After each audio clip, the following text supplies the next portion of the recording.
পাকশেমুল ইউনিয়নের সম্মানিত ভাই, ভোটার, মুরব্বিয়ান, আমার প্রিয় মা বোনেরা, আসসালামু আলাইকুম। আমরা ইনশাআল্লাহ আগামী 12 তারিখ আমরা সাধারণ মানুষের যেই মার্কা, সেই মার্কার জয় করব ইনশাআল্লাহ। সাধারণ মানুষের মার্কাটা কি? আমাদের সবার মার্কাটা কি? আগামী 12 তারিখ সকাল থেকে আপনারা প্রত্যেকে, আমার মা বোনদেরকে অনুরোধ করছি, আপনারা প্রত্যেকে সকাল সকাল ভোট কেন্দ্রে যাবেন। আপনারা আমার সাহস, আপনারা আমার শক্তি। আল্লাহ যদি আপনাদের দোয়া কবুল করেন, আল্লাহ যদি আপনাদের রায় কবুল করেন, তাহলে ইনশাআল্লাহ আগামী 12ই ফেব্রুয়ারি আপনাদের মার্কা, হাঁস মার্কা, বিপুল ভোটে জয়যুক্ত হবে ইনশাআল্লাহ।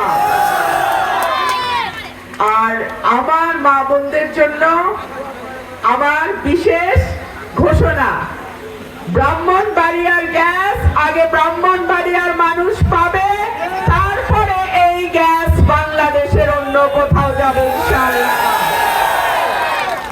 আমার ভাইরা কিছু দাবি আমার কাছে তুলেছেন যে আমি যদি সংসদে যেতে পারি তাহলে যেন এই কাজগুলো আমি করি।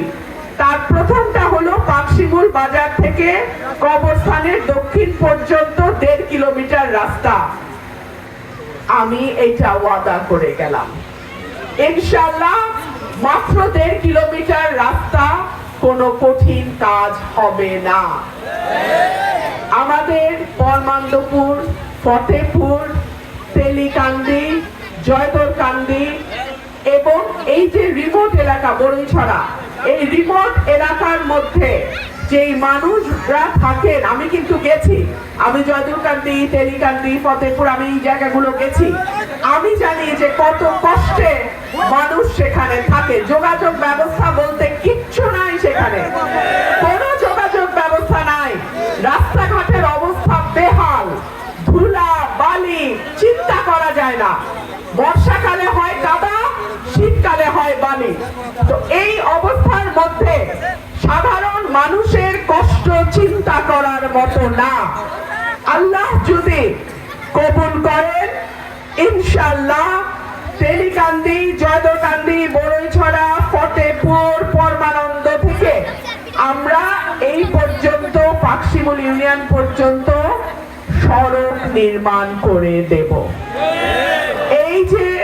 এই যে দূরের গ্রামগুলো, সেখানে কোনো আধুনিক জীবনের কোনো সুবিধা পৌঁছায় নাই। এমনকি সেখানে বয়স্ক ব্যক্তি, রোগী, অসুস্থ নারী, গর্ভবতী মা, প্রসূতি নারী, ভয়াবহ একটা অবস্থা সেখানে। আল্লাহ যদি আমাকে সুযোগ দেয় এই কাজগুলো আমি করে দেব। এবং আপনারা জানেন সরাই রাসুগঞ্জের 19টা ইউনিয়নের অনেকগুলো জায়গায় কোনো খেলার মাঠ নাই। পাকশিমুলবাসীও আমার কাছে অনুরোধ জানিয়েছে যাতে এই এলাকায় আমি একটা খেলার মাঠ করে দেই। ঠিক কি ঠিক না? আল্লাহ যদি আমাকে কবুল করে, আপনারা জায়গাটা ঠিক করেন কোথায় আপনারা করতে চান, আমি ইনশাআল্লাহ অনুমোদন এনে খেলার মাঠ এখানে করে দেব। আমরা যখন ছোট ছিলাম আমরা কিন্তু মাঠে ময়দানে খেলতাম বিকাল হইলে। আজকাল আর মাঠ পাওয়া যায় না। বাচ্চারা জন্ম থেকে দেখি একটা মোবাইল হাতে নিয়ে বয়ে দিছে। এই মোবাইল যে কত ক্ষতিকর, চোখের ক্ষতি করে, ব্রেইনের ক্ষতি করে, নানান রকম আসক্তি তৈরি হয়। আল্লাহ যদি আমাকে সুযোগ দেয় আমি খেলার মাঠ ইনশাআল্লাহ আমি ওয়াদা করছি আমি করে দিয়ে যাব। আরেকটা অনুরোধ এসছে পাকশিমুল বাজারে একটা কারিগরি কলেজ করার জন্য। আমি চেষ্টা করব, এটা আমি ওয়াদা করতে পারছি না। কলেজ করতে হলে জায়গার ব্যাপার আছে, বিল্ডিং এর ব্যাপার আছে।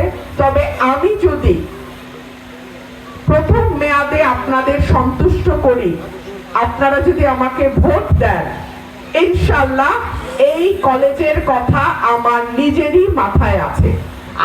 এই কারণে যে আজকাল সরকারি চাকরি কিন্তু সবাই পায় না, আপনারা বুঝেন, অল্প চাকরি, বেকারের সংখ্যা অনেক বেশি।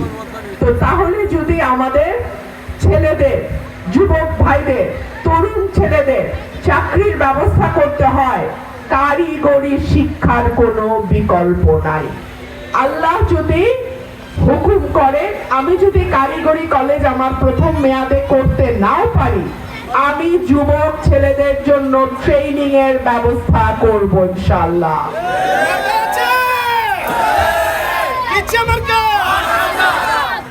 আল্লাহ যদি অনুমোদন দেয়, ইনশাআল্লাহ আমার যুবক ভাইদের ট্রেনিং এর ব্যবস্থার মাধ্যমে তারা যাতে ছোটখাটো ব্যবসা নিজেরাই পরিচালনা করতে পারে, তারা যাতে এলাকায় থেকে কিছু ইনকাম করার মাধ্যমে পরিবারের পাশে দাঁড়াইতে পারে, সেই ব্যবস্থা ইনশাআল্লাহ আমি করে দিব। আমাদের মা বোনদের জন্য কেউ হয়তো সেলাই ভালো পারে, কেউ হয়তো হাঁস মুরগি পালা পছন্দ করে, তারা যাতে সহজ শর্তে ঋণ নেয় এবং যে কোনো একটা ছোটখাটো কাজ নিজেরা বাড়িতে থেকে করতে পারে, যাতে কিছু ইনকাম তারা করে, সেই ব্যবস্থা আল্লাহ যদি অনুমতি দেন আমি করে দিব। সুতরাং আমরা একটা নতুন সরাইল আশুগঞ্জের স্বপ্ন দেখছি। এই নতুন সরাইল আশুগঞ্জ কেমন হবে? বাংলাদেশে একটা মডেল উপজেলা যেরকম হয়, আল্লাহ যদি আমাকে সুযোগ দেয় আমি সেইটা করে দেব ইনশাআল্লাহ। আমাদের সরাইল আশুগঞ্জ বরাবরই অবহেলিত। আপনারা কিছুক্ষণ আগে নিজেরাই বলেছেন যে 9টা উপজেলা, কিন্তু সরাইল আশুগঞ্জের কপালে খালি জোটের প্রার্থী, জোটের প্রার্থী, জোটের প্রার্থী। যার বাড়ি সরাইল আশুগঞ্জের না, যার বাড়ি ব্রাহ্মণবাড়িয়া 2-এ না, তারেও ঠেল্লা ব্রাহ্মণবাড়িয়া 2-এ পাঠানো হয়। কেন? এটা কি ফি সাবিলিল্লাহর আসন? তা তো হওয়ার কথা না। আমাদের গ্যাস আছে, আমাদের বিদ্যুৎ কেন্দ্র আছে, আমাদের সার কারখানা আছে, আমাদের চাল কল আছে, আমাদের বিভিন্ন কলকারখানা আশুগঞ্জে আছে। তাহলে কেন সরাইল আশুগঞ্জ এত অবহেলিত থাকবে, এই প্রশ্ন আমি করি। আল্লাহ যদি আমাকে সুযোগ দেয়, আমি আমার এই এলাকা, যেটা আমার বাবা, আমার দাদার জন্মস্থান, আমার বাবা 73-এ নির্বাচন করে জয়লাভ করেছিল, সেই এলাকা আমি আমার মনের মতো করে সাজাবো ইনশাআল্লাহ। আমি কোন দলের প্রার্থী না, আমি কোন নেতার প্রার্থী না, আমি কোন নেতা পালি না যে নেতা পালবো, নেতার দরজায় গিয়া বইরা থাকতে হবে, তারপরে নেতারে ঘুষ দিয়া কাজ করাইতে হবে। নো, আমি সাধারণ মানুষের প্রতিনিধি, আমার দরজা সাধারণ মানুষের জন্য খোলা, নেতাদের লগে আমার বনে না। কারণ নেতারা সিন্ডিকেট করে, নেতারা সিন্ডিকেট করে, তাদের পছন্দের চামচাদেরকে তারা আগায়া দেয়।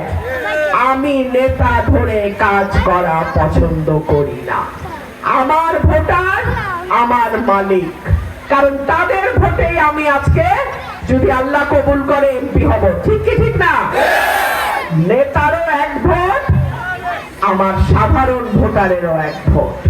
সুতরাং আমার নিয়োগকর্তা বলেন, আমাকে নির্বাচিত করা বলেন, কিংবা আমার ভোটার বলেন, আপনারাই কিন্তু আমার সমস্ত কাজের উৎস। আপনাদের যে কোনো সমস্যা, আপনাদের যে কোনো অভিযোগ, আপনাদের যে কোনো প্রবলেমের কথা সরাসরি আপনারা আমাকে জানাবেন, ইনশাআল্লাহ সেই মতো আমি ব্যবস্থা নেব। অনেকেই বলছিলেন যে আমার সঙ্গে বিভিন্ন সময় হয়তো কোনো কোনো নেতাকে দেখা গেছে তারা নাই, কারণ তারা আমাকে জিম্মি করার চেষ্টা করেছে।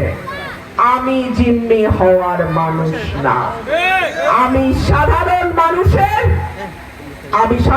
মানুষের ভালোবাসায় এত দূর এসেছি, সাধারণ মানুষের দোয়ায় এত দূর এসেছি, সাধারণ মানুষের সহযোগিতায় এত দূর এসেছি এবং নির্বাচিত হব সাধারণ মানুষের ভোটে। সুতরাং কারো হাতে জিম্মি হওয়ার মানুষ রুমিন ফারহানা না। প্রিয় ভাইরা আমার, পাকশিমুল বাজার থেকে দক্ষিণ পাড়া পর্যন্ত 500 মিটারের একটা ড্রেইনের একটা আবেদন বোধহয় আপনাদের আছে, তাই তো? আল্লাহ যদি আমাকে সুযোগ দেয় এই কাজ আমার হবে।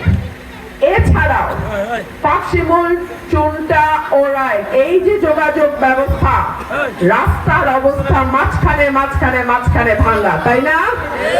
সাধারণত এই রাস্তা দিয়ে যাতায়াত করার সময় অসুবিধা হয়, বয়স্ক মানুষের কষ্ট হয়, মেয়েদের কষ্ট হয়। আল্লাহ সুযোগ দিলে এই জায়গা, এই রাস্তা আমি নতুন ভাবে আবার কার্পেটিং করে ঠিক মতন যাতে কোনো সমস্যা না থাকে সেই ব্যবস্থা করে দেব। প্রিয় ভাইরা আমার, আমাদের সরকারি হাসপাতালগুলোতে